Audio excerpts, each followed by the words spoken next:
Azərbaycan mina problemi ilə ən çox üzləşən ölkələrdən biridir. Postmünaqişə dövründə 380-dən çox Azərbaycan vətəndaşı mina partlayışında həyat və sağlamlıqlarını itirib.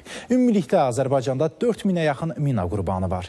Bu barədə qeyri-hökumət təşkilatlarına Dövlət Dəstəyi Agentliyinin təşkilatçılığı ilə keçirilən Minasız Dünya Vətəndaş Cəmiyyəti təşəbbüsləri adlı tədbirdə məlumat verilib.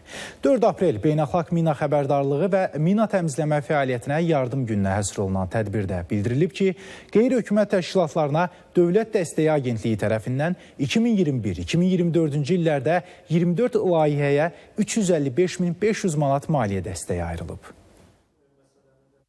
1992-ci ildən 2024-cü illərə qədər minə düşən insanların fotolarını çəkildi və həmin o fotoları biz daha sonra Avropada, Çexiyanın paytaxtı Praqa şəhərində 2 gün ərzində açıq hava şəraitində nümayiş etdirdik. Sərgiləri biz keçirməklə həm o beynəlxalq ictimaiyyətin diqqətini Azərbaycana çəkmək istəyir ki, Azərbaycanda mina problemi var və hər ay, hər gün, hər həftə mina hadisəsi baş verir.